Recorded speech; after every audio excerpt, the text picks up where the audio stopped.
Welcome back, everybody, to episode 42 of the Triathlon Preview Show. Hey, everyone.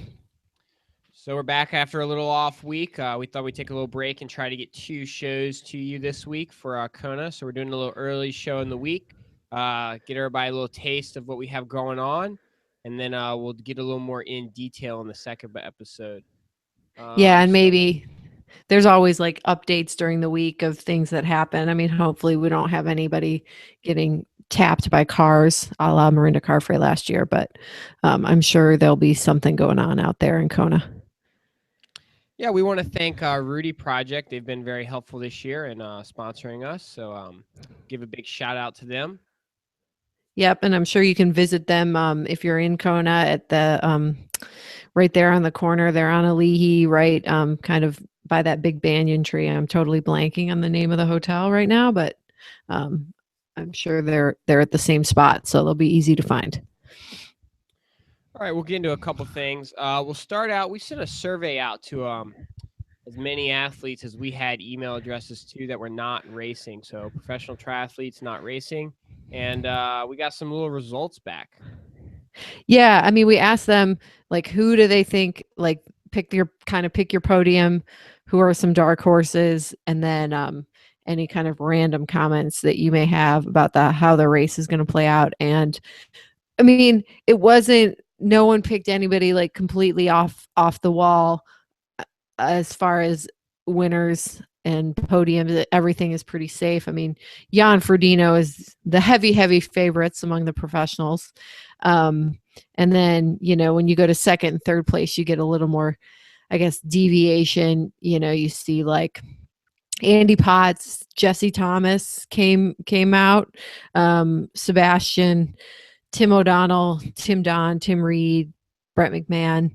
And then same thing when you kind of go down to third, there's a little bit more of a smattering of different people. Dark horses, pretty popular. Were like we were talking about earlier, Joe Skipper, David McNamee, Lionel Sanders, kind of maybe a dark horse.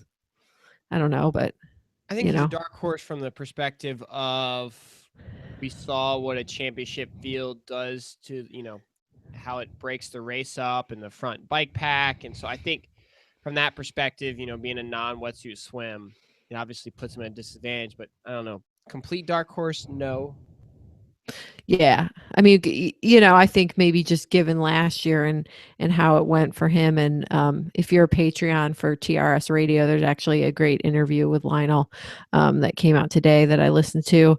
And I mean, from what he said, if he goes into a race kind of angry and amped up, like he's going to do well, or he thinks he'll do well. So that's how he said he is. And with all that whole thing on everybody kind of going off on his blog about the semi-draft legal racing, I think he's just ready to just put out a good one, and whatever it is type thing. Let's actually talk about that a little more. So maybe not Lionel, but the front pack swim and how it affects the race. We just had a conversation, and I basically said that if you're in the front pack, you can't like, you have to ride with that front pack. You can't let them go, or your shots at the top 10 money are out. And you kind of came back and said, well, you didn't think that was the smart play. Yeah. I mean, I'm on the conservative side, and just because, I mean, there's letting them go, and then there's like, you don't want to let them get 15 minutes, but is it a good idea to let them get 6? If you kind of hold back, and then you don't have to deal with the surges. Because what I always notice is it looks like they just hammer up to Javi, and then coming back down is kind of where, and maybe going up or kind of where the split happens. And it's almost like the people at the front are trying to wear out as many people as possible, and then they have less to deal with on the run type thing. Like Jan can probably totally fine to just kind of stay up there, and he's not riding that hard. But say you've got, I don't know, I'm trying to think of an example, like, someone like Tim Don, or Tim Well, Brent McMahon actually rode pretty well last year. He was only 4:27, which was only 3 minutes off. But like, say Tim Don, like he's going to come out in the front group, right? Yeah. Like he might not be someone who's going to ride the entire time with that front group, but you know he can run usually. So you want to like have him pop type thing. Yeah, I mean, you're saying, correct me if I'm wrong, but you're saying that the good swim runners should hold back more than the normal like nomenclature. The normal thought is then they ride with that front pack, right? You're saying maybe let them go a little bit. Yeah. Yeah. And I like I think Tim Reed, that might be like the way he's going to go this year because he's blown up on this course before, and he's just going to exercise all day long and hopefully pick some people off at the end. And then you have people like, say, Jesse Thomas, who's going to come out behind the front group. I actually think that's good because I don't think he'll ride that much slower than them, but he's going to be more on his own and can ride more of a steady pace, and that would set him up for a better run. I understand where you're coming from. I guess my thing is like, if you're not riding with that front pack, you're kind of in between until somebody comes along. So I feel like I possibly think they could be wasting energy by dropping off that front pack. But now you're right. I mean, you talk about the surges and things like that, so it kind of gets a little, different. But Right. And I mean, obviously I've never ridden in that front pack, so I don't know, but I feel like the further back maybe in the pack you go, the more kind of slingshotting there is, just cuz you bunch up more. Like yeah, if you're kind of off the front in the top 3 or 4 guys, like you're probably riding more steady as long as you can hold your spacing and no one's going to slip in front of you. I think you're okay. But maybe if you're on the back and you end up kind of there's gaps and then people are passing you and then you got to surge back and close gaps. That's kind of where you can burn your legs, I think. But I don't know because well, nobody knows. I mean, there's right, obviously different. I mean, if you throw out Jan, there's definitely different ways to win the race. Uh, right, from a good bike to a hold on the run to a good run. I mean, there's different ways to win the race.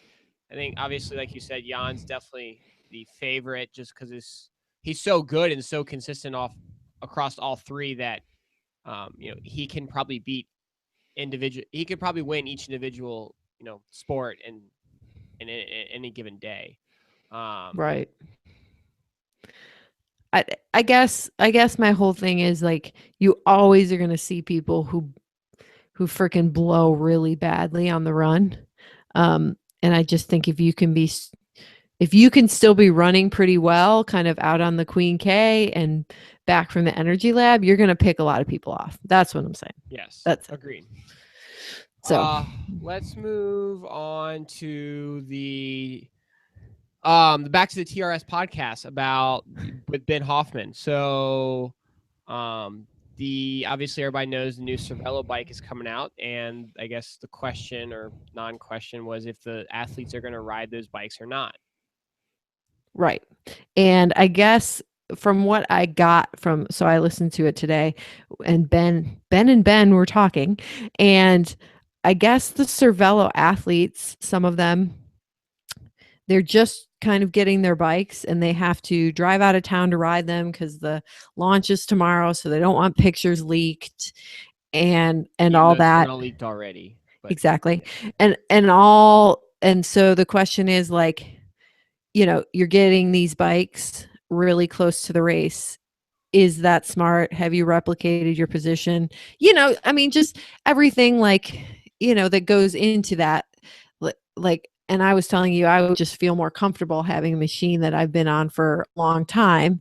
If I'm going to race at 112 miles, if you haven't been on a bike for many, many long rides, you don't know exactly what's going to happen, because they're not going to go ride at 112 miles this week. At least I hope not.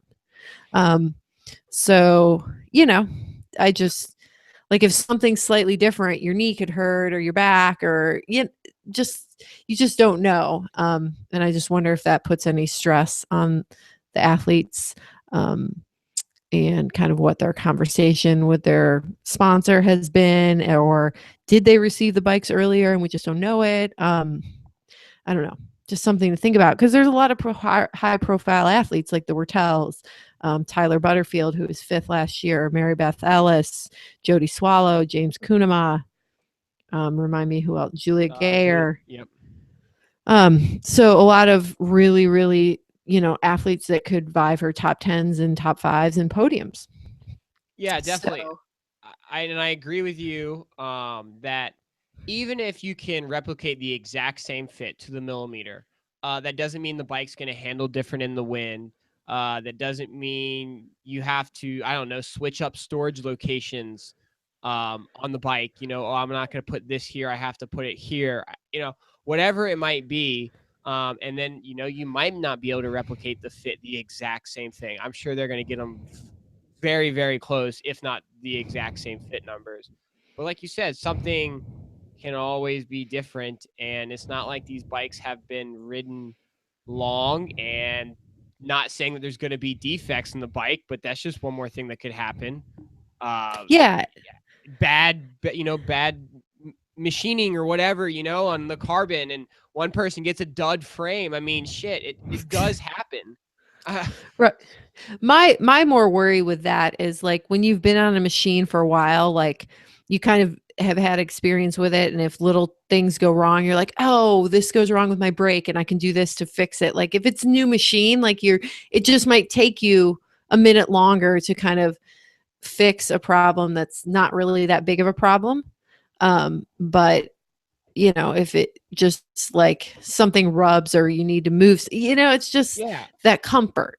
I No, don't know. definitely. I mean, if the photos that leaked are correct, it has hydraulic brakes. Now, are there rim brake options? We don't. I don't know that. I don't know who knows that. But right there, right? Okay, I've never used, Disc um, brakes. disc brakes. Now I'm using disc brakes in a race. If something goes wrong, like, have they ever messed with that? It could have been a simple fix if the brake was rubbing. If it was whatever, like you said, you're adding other issues that you don't want to have to deal with on Kona Week, because Kona Week is already so stressful on all the athletes. Right. So, and obviously this is not a conversation we've had with anyone, or we're totally just kind of talking, but like, that kind of stress makes a difference, especially this week. So I'm just interested to see like maybe Heather and Trevor are going to choose not to ride the new bike, or maybe Sarah Pompiano is not going to ride the new bike. I mean, I'm just kind of interested to see, because they're doing this big thing for the launch, and I'm wondering if their pro riders who are going to be near the front of the race are going to ride the bike. Yeah, and you bring that up because Diamondback's two athletes, one's riding the new bike and one's not riding the new bike in Kona. Right.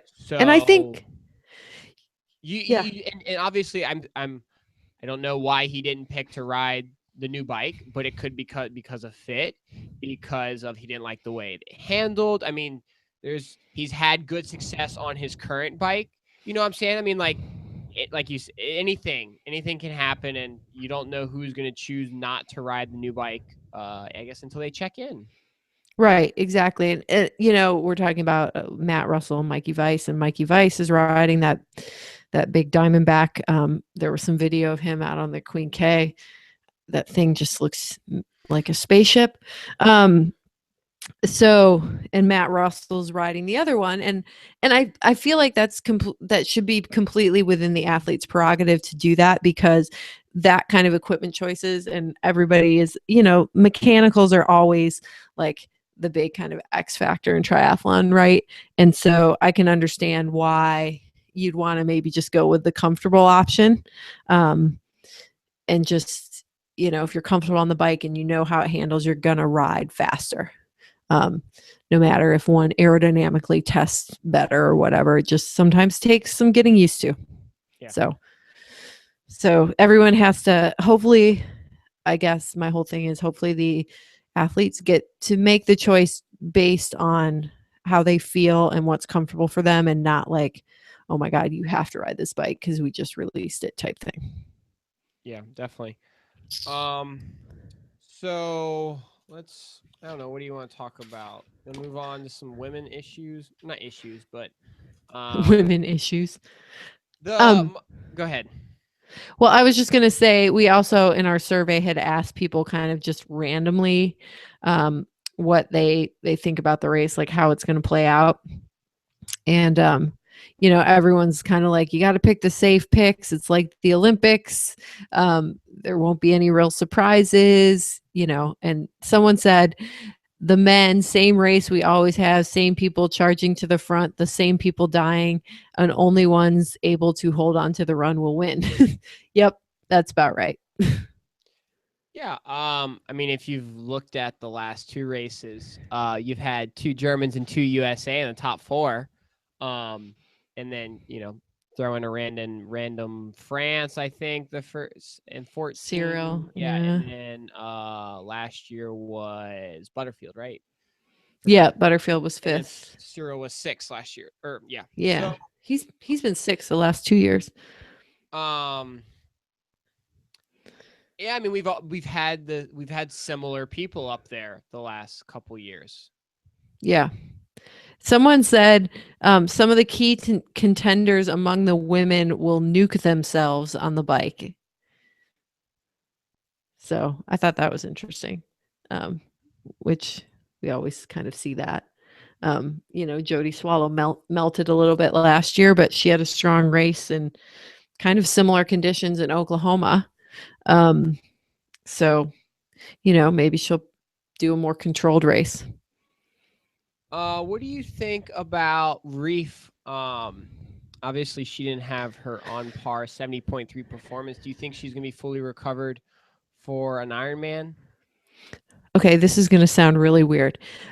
I saw some like pictures, or I don't even know. I don't think there was a video, but there were some pictures of her running, like her last like big run or what, all that training crap that comes up nowadays. And her run form has always been kind of funky. Like, she throws those shoulders around a lot. But the pictures that I saw, like she was so like kind of torqued, like with her shoulders, like it just seemed like she was working really hard. And I just thought, oh, maybe she's tired. So that was just my thought. And sometimes I go with my gut, like, and it can sometimes be wrong, but I think she might be tired. Yeah, I mean that's Yeah. why I bring it up, because it's definitely in my mind. I mean, two Ironmans back to back like that, and then 70.3 in the travel, it's a lot. And she didn't have that the extra kick on the bike that you expected her to have. And I feel like the runs where you first see it, where you first see the fatigue and the tiredness, but when you see it on the bike, like I feel like it's deeper than you really than you initially thought. Yeah, and I just, like I think you have people like Mel Hoschilt who we've never seen perform at Kona, and I just think if if she gets to the start line healthy, and I sure do hope she does, because it's been how many 2 or 3 years that she's had to definitely 2 years she's had to pull out. And I mean, maybe this is like lucky number 3 year for her, and you see a great battle, because like she's not going to be up there on the swim, and she's not afraid to charge on the bike. And like if she doesn't fall apart on the run, and she's usually pretty good in the heat, like she's going to go for it. And if she doesn't get like blisters on her feet, I, like, but that was an issue, Yeah, it because was. she It kind of was. does the toe running. So, and it's really hot out there on the asphalt and heading out on the Queen K on the run.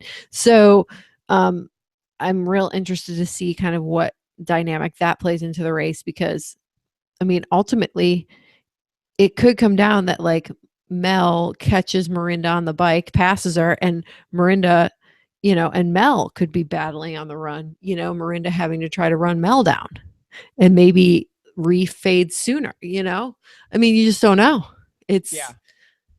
It's so I feel like sometimes I feel like the women's race can be a lot more intriguing than the men's. Oh, I think for sure, especially on the bike. I feel like the men's race on the bike is very. There's a pack up to hot, to the turnaround, and then Okay, and then everybody's, the two, the three, the strongest ones will go ahead and they'll come in the bike, first, second, and third, and then the run is usually one of those top three guys. You know what I'm saying? It's very typical. But I agree, the women's race it's a lot more intriguing than the men's race. Right. And you have someone like Michelle Vesterby, kind of a surprise fourth last year, and we had a lot of I guess high profile withdrawals last year. Leanda Cave crashed and Marinda pulled out and things like that. So like where's Michelle going to be? She's from the pics that I see. She looks really fit. She looks ready to go. She looks kind of thinner maybe than I've ever seen her. Like, and with her, like her strength is her strength. Like I think that kind of is what makes her do well in the races. And you always wonder, did you? And I'm not saying this, but like, because I haven't seen her live, so that's hard to say. But like, you don't want to get too skinny because you don't want to lose your strength, type thing, too. Yeah, So, for sure. and we have Lindsay Corbin back in the race. The gal the Finland girl who won South Africa with a really, really good run, got her. I mean, Jody Swallow got blown off the helicopter there, so we didn't really see kind of what would have happened. Anya Baranek, who was third at 70.3 Worlds last year and won Ironman Wales, and biked about as fast as some of the dudes there. I mean, there's just, and one of my dark horses for the women is Carrie Lester. Oh, okay. I think you're gonna say mine. Who's yours? I'm really intrigued by Jody Robertson.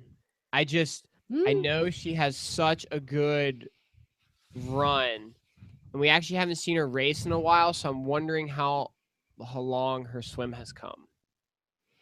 Yeah. And you got to say, like, you saw someone like Sarah Pampiano. She came out of the water second to last year. I mean, I was taking pictures at transition and I left before she had even come out of the water. I was trying to cross the road when she finally rode by coming out of transition. And my first thought when I saw her was like, oh my God. Like, but you know what? She just moved up all day. So that's totally doable. And as long as you don't freak out about it, like you just do your thing and you don't worry about how big the gaps are, like you're going to catch a lot of people. And I mean, Sarah almost ran up to sixth. I think she was only like 45 seconds out of sixth, from starting the day second to last. So, Yeah. I mean, Jody Robertson could totally be there. It's possible in the women's race. Anything is possible in the women's race, I believe. Now the men's race, if you come out second to last, there's no way in my perspective. No. Where did Lionel come out last year? He ended 12th. Well, pretty close to second to last. Let me see. I don't remember. It was not good. So Matt Charbat was 101. So let me check Lionel's split last year. So Lionel was 101. Yeah, he might have been last because they came out. I was saying, they came out and they had been passed by second in his division. So that would, I don't know how many started, but 52nd. Yeah. And then he ran his way to 14th.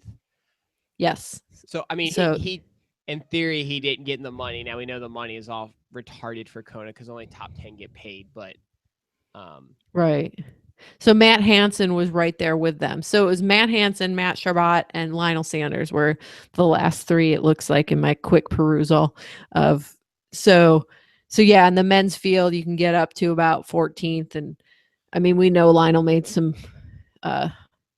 aerodynamic mistakes on the bike last year that he's not making anymore. So, all right, sir, continue.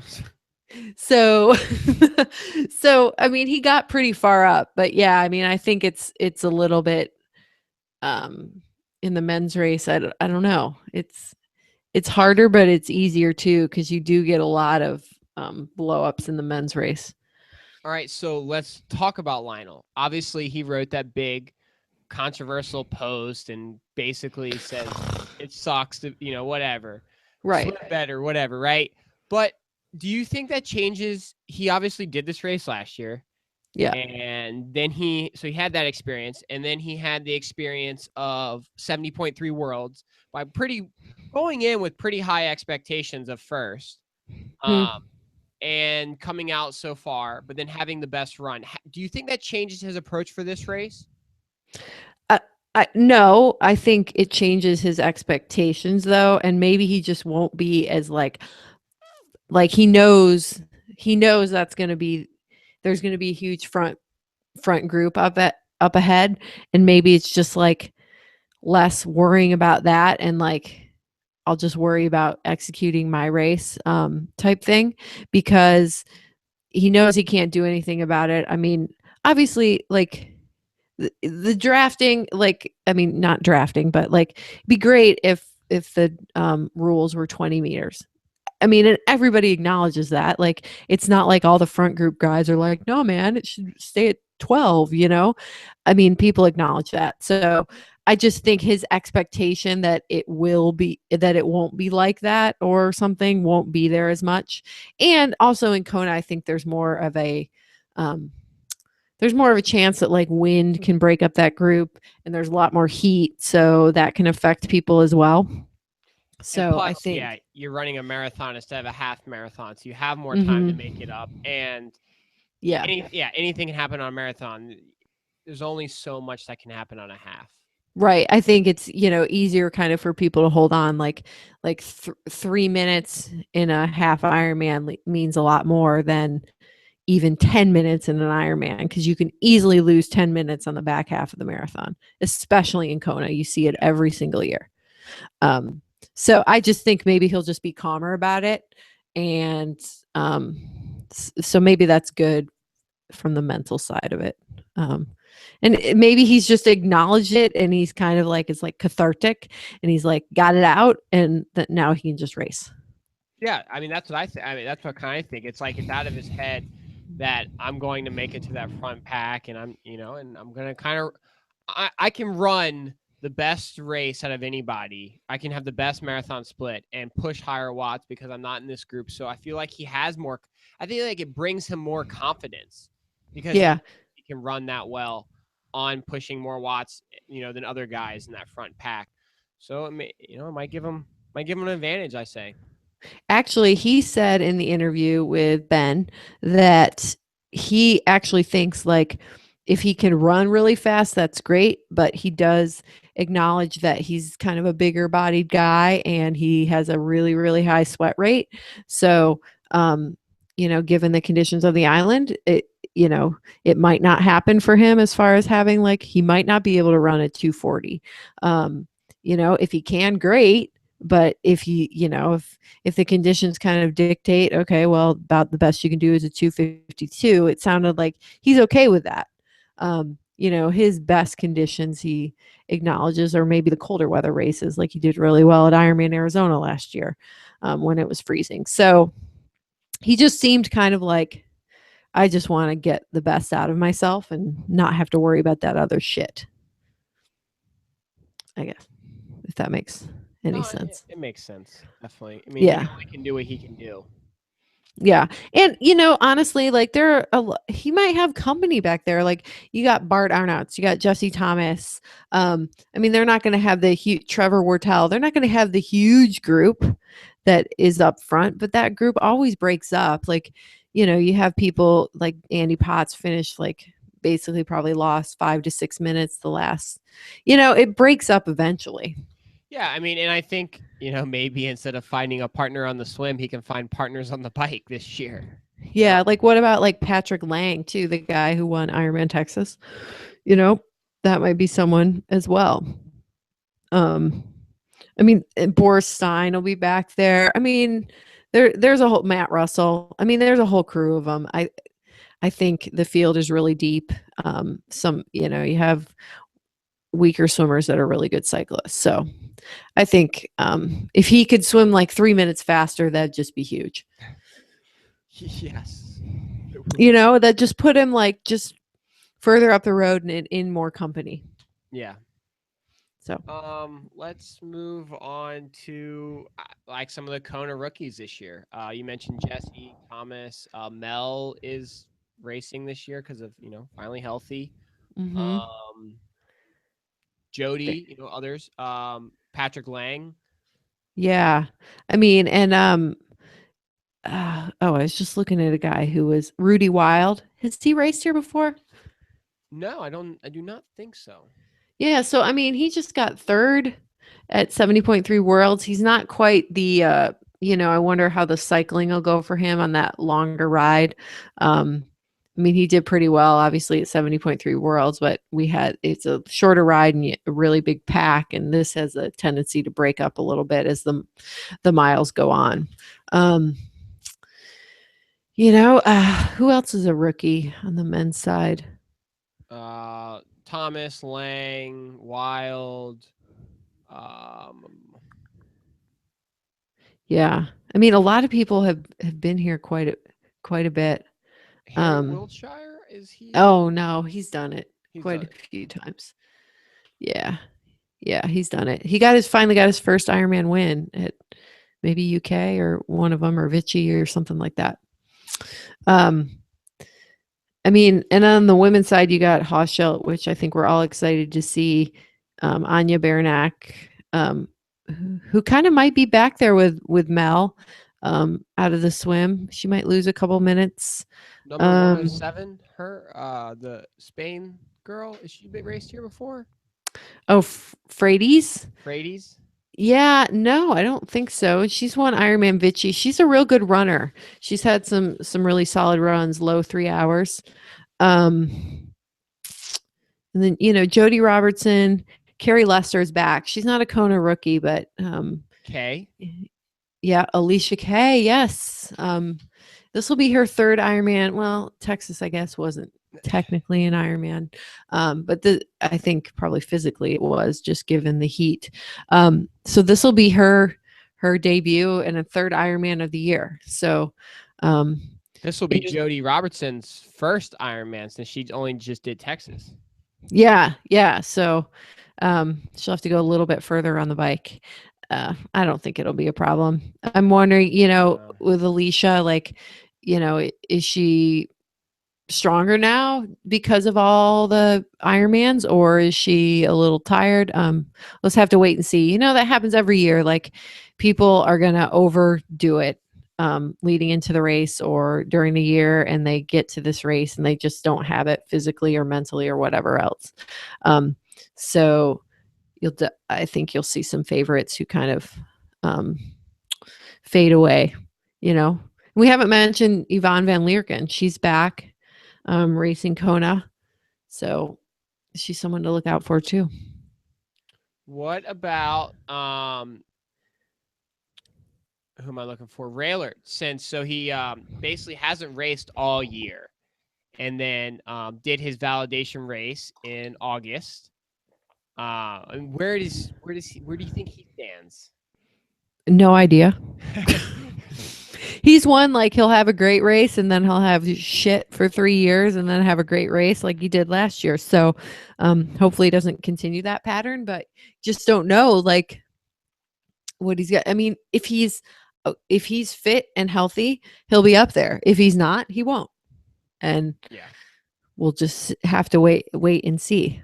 The other person we haven't talked about, because if you look at Torsten's ratings, if you look at kind of where the winner from for this year usually comes, I can't remember what the ratio is, comes from the top 4 of last year. So, we had O'Donnell, Raylert, Ferdino, and Potts.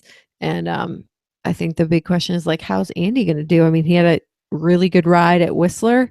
And I feel like, he's starting to kind of, like, he's getting older. I'm the same age as Andy. How many more Konas does he have left in him? And he's going to be able to get onto that podium? He's Oh always man. there.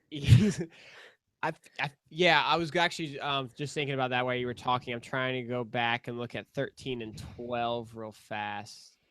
One of them, he had a stress fracture and didn't race. Yeah, That might have been 13. Yeah, so Um, 13 he didn't race, but obviously 15 and 14 both fourths, and then Uh, 12 he was fi- seventh. uh-huh. Um, Wasn't he fifth before? Does he have a fifth somewhere on there? um, Maybe I'm getting that and then confused. 11 he was 17th. Okay. So I look at it because I've seen him. I felt like this year was more strategy to him as far as the swim. I feel like he was not holding back, but there was people beating him in the swim, and I don't know if that was just the quality of the fields or if his approach to training and his approach to racing were different this year. There's no reason for him to swim solo. No. Why does he need to lead the swim? Like I think he's got obviously he has plenty of money and he doesn't need the extra bonus to come first out of the water.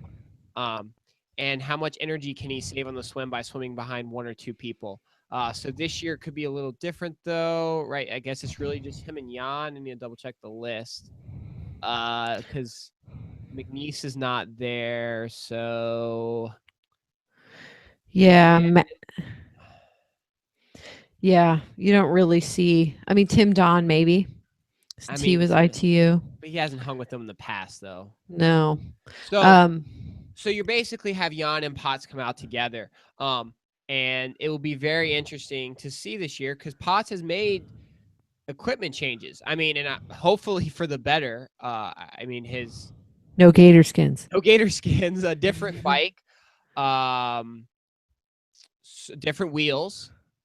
Yep. Uh, so it would definitely be interesting to see if that helps him. It can't hurt him.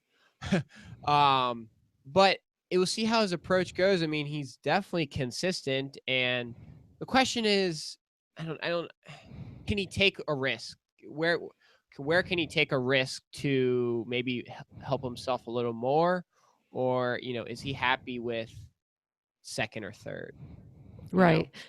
And I think the thing with his swim is I think he is more confident in his bike, so he doesn't feel the need to like get out on the bike way ahead and maybe get into the race and then when the train comes by like try to latch on. Like I think he's more confident that he can ride there from the start. Um so yeah, he doesn't see the need to completely hammer the swim. Now, obviously, if if him and Jan come out of the water and they're running up those steps together, I guarantee Andy will try to get his foot across the line first. But I don't think he's gonna make a conscious effort until that point to do it. Yes, agreed. So, but I mean, them just coming out together and first, like it just there's less traffic in Yes. transition. I mean, we saw at 70.3 Worlds. I mean, Luke McKenzie kind of had a not a tussle with someone, but they got their bikes tangled up or whatever, and it ended up bending his either the rear derailleur hanger or the rear derailleur, and then his derailleur ripped off um, going into those hills when he tried to shift into some gears. So it's just nice as far as that's concerned. You don't have to deal with all that. You can kind of get through transition without bumping into anyone, so to speak. Yeah, I mean, obviously the men's race is different than the women's race, but for the men's race, it's like, okay, where can you beat Jan? Like that to me, like that's the standard. Like he set the standard, so you're gonna come out with him in the swim. You're not gonna outbike him, and you're gonna run about the same as him. So where is Andy getting that extra benefit? Now, of course, anything can happen. Obviously, mechanicals, bad day, whatever. But just X is here. Where is he gonna come above him or below him and things like that. That's how to me that's how I'm working the men's race in my mind. Whereas the women's race, it's completely different. Yeah. I mean, I think the women's race plays out with you're going to have a group together off the bike who are not totally together, but maybe, a little bit spread out, but have a bigger gaps than some of the other people. And then who runs well kind of out of the second and third pack, so to speak, on the women's side. And you know that Mirinda is going to, I mean, she's come back from 14 minutes down. So anything's possible. So how far do you think Miranda can be down and still win? 10 to 11 minutes. Off of Reef? Yeah. What about off of Mel? 5. I think Miranda has more experience on the island. Okay, so I think that's for me. I look at as two different people because some you might not see Reef have that extra gear on the bike this year. You didn't see her have it Mm-hmm. in 70.3, so it'll just be interesting to see if she has that extra gear. I think if obviously if she does, she's the first one off the bike. But if she's not, maybe Mel, maybe Heather Wartell, maybe somebody else can be the first off the bike. Jody Swallow. Jody, yeah, she'll be in the front swim pack, obviously, or the first swimmer probably. Yeah, yeah. So, and she doesn't like to let anybody go on the bike, so she's not afraid to go for it. So, I mean, we'll see. I don't know if Mel can ride all the way up. Yeah, The true. last Ironman we saw her do was, well, no, she did Frankfurt. Um, but I still remember Melbourne. She had to run Luxford down. I think Luxford and Stefan were off the bike together. And then, I mean, so Mel hadn't moved to the front yet on the bike there, but she made up time. But she didn't come off first. So it'll be interesting. I'm sure, we'll hear things this week. We've got a couple moles on the island. I'm sure we'll hear things this week of goings on, and if anybody's sick, under the weather, slightly have something tweaked, that kind of thing. Yeah, stuff always happens, and I think right now, I think Thorsten said it was one of the largest Kona fields, professional fields so far. But there Yeah. always can be dropouts at the Yeah. last minute.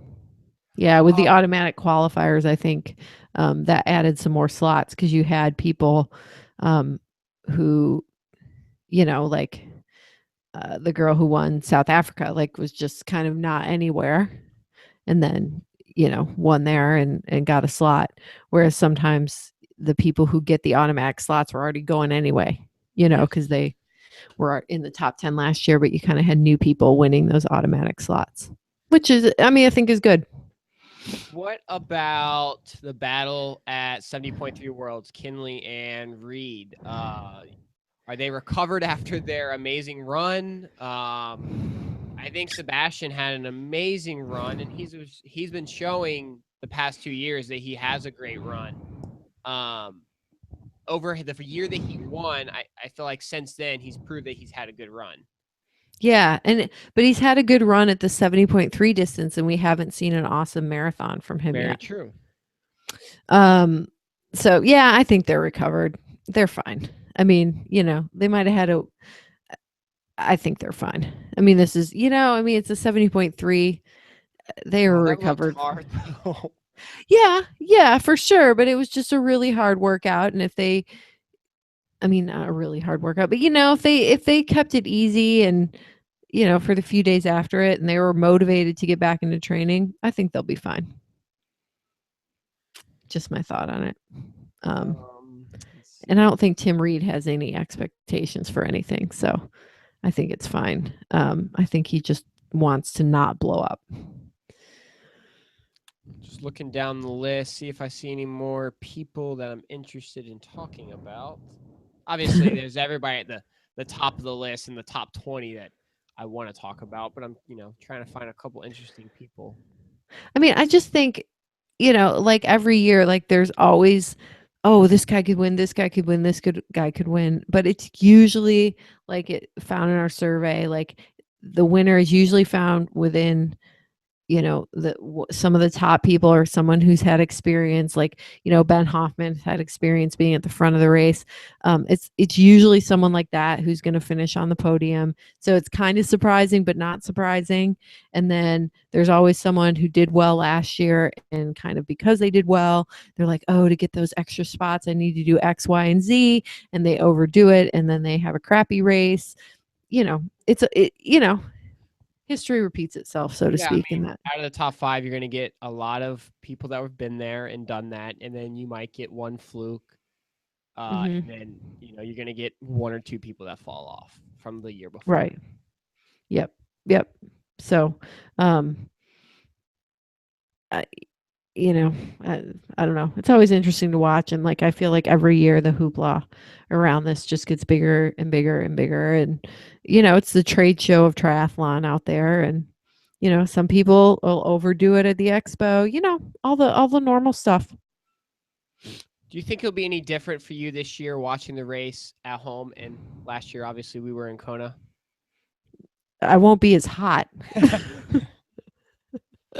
Yeah, for sure. um like by the end of the day I was just cooked. I think I would have rather raced. Like honestly, like we just did that race in Oklahoma City and it was really really hot and I felt worse after watching Kona than I did after that race.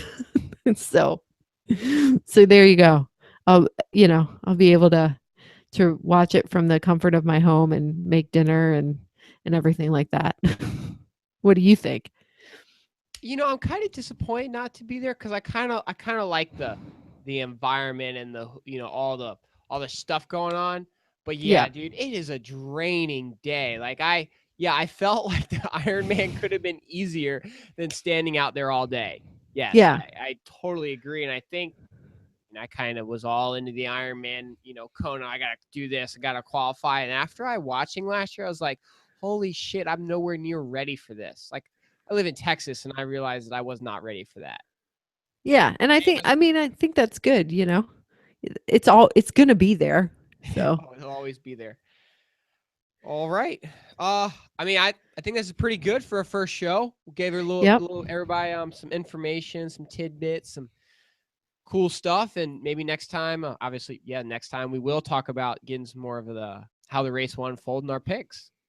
Yeah, for sure. And we'll call this is our this and that Kona episode. There was no real rhyme or reason to it, but we chatted about it and everybody's chatting about it. So we joined the conversation. Yes, we're out. Yes. Thank you. Thanks, everybody.